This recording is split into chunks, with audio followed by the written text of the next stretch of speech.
Oi, eu tô passando aqui para falar sobre o fechamento do dia 19 de outubro de 2023. É isso mesmo. Hoje a gente está sentindo uma tensão no ar, uma tensão global, tá? Não é só regional, não é só aqui no Brasil, não. É claro, a gente tem uma iminência de guerra por quase toda a parte do mundo, né? A gente tem lá na China com Taiwan, a gente tem a guerra já, conflito, né, instalado já com Israel e o Hamas, temos Ucrânia e Rússia, a gente tem situações complexas que estão assim aterrorizando mesmo os investidores e isso afasta qualquer tomada de decisão para tomar riscos, né? Então a gente tem aí um cenário bem difícil, um cenário comprometedor para quem investe em ações, em ativos de risco e por aí vai. Então hoje não foi diferente, hoje veio selar aí uma nova situação, a taxa de juro, que é um outro fator que vem preocupando. A taxa de juro não só aqui do Brasil, mas principalmente lá dos Estados Unidos, os treasuries, né, que todo mundo vem acompanhando aí essa novela há algum tempo. Então a gente tem aí um problema, porque Jerome Powell hoje comentou sobre um tom duro que essas taxas de juros vão permanecer do jeito que elas querem ficar. E com isso, o mercado viu ali um certo desprezo dele em tentar tomar alguma medida. E eu vim até comentando aqui que o governo americano ia ter que tomar alguma atitude, nem que fosse um quantitative easing, né, que é a emissão de moeda por aí, de dinheiro, né, mas ele não se manifestou nesse tom, muito pelo contrário, ele foi duro, deixando o barco correr.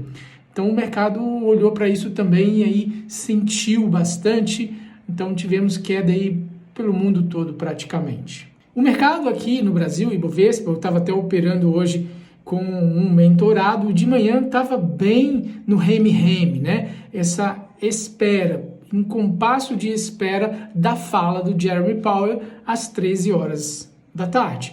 E o mercado de manhã ficou ali no lusco-fusco, deu até para a gente fazer alguns trades, mas depois ele ganhou uma volatilidade melhor de operar. Então isso também afeta, né, a gente aí no day trade. Agora, a gente pode sentir a força que tem essas taxas de juros, né? O quanto isso impacta, porque as bolsas americanas, e não só americanas, do mundo todo foi afetada diretamente por essa fala do Jerome Powell e, inclusive, a própria taxa lá dos treasuries acabou subindo mais, né? Aquela de vértices mais longos, né? Elas acabaram subindo também. Já as tensões no Oriente Médio acabam puxando o petróleo, mas por hoje a Petrobras não conseguiu acompanhar e ficou ali, nós vamos ver no gráfico já, ficou ali numa situação de consolidação, tá? Mas o petróleo vem subindo aí no mundo e isso tensiona bastante. Bom, juntando tudo isso, a gente tem um ambiente que não está nada fácil aqui para nós brasileiros. A gente poderia ter uma saída com relação ao petróleo se a Venezuela não tivesse sucateada, né, por aquele partido lá, né, por aqueles governos que lá passaram, estão lá, porque lá tem reservas de petróleo, mas as refinarias e extração de petróleo por lá, as indústrias, né, de refinaria de petróleo, de extração de petróleo, estão sucateadas e a gente não pode contar com a reserva de petróleo que por lá existe. Seria uma boa, não só para o Brasil, mas pelo menos para toda a América do Sul, pelo menos, né? Venezuela lá com os seus reservatórios lotados, mas não tem como extrair petróleo. Isso daí é a pobreza, né?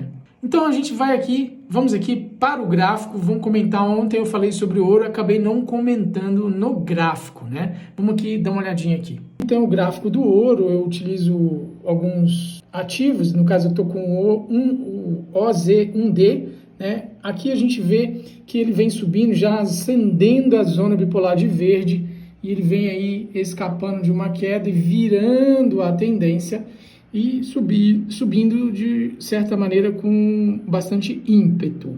É lógico, a gente tem aí fatos, né, que deixa o mundo tenso, né? O conflito entre a Ucrânia e a Rússia, a China tem chance de iniciar um conflito com Taiwan, e também esse conflito já instalado em Israel.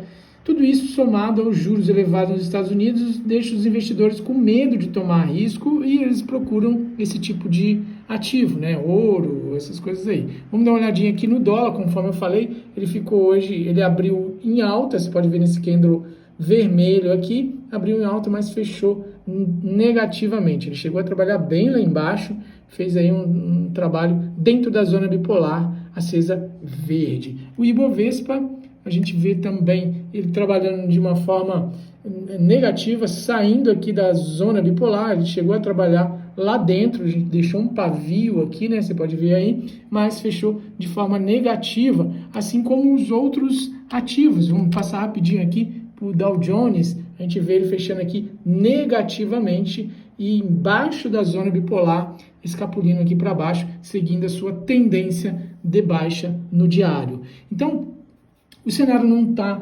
daquelas maravilhas realmente, e a gente pode ver aqui Petrobras fazendo, conforme eu falei, um dojizinho de vermelho aqui, trabalhando acima da zona bipolar, mas trabalhando aí de certa maneira sem direção hoje, apesar do petróleo ter subido. O ambiente não está nada fácil, conforme eu falei, então se a gente olha algum tipo de notícia, a gente acaba ficando triste, né, com medo e tal. Na verdade, vamos parar de olhar notícia porque só tem notícia ruim. E a gente não precisa olhar notícia porque a gente opera gráficos. E é assim, eu vou me despedindo aqui, desejando uma ótima noite para você e até amanhã no próximo fechamento de mercado.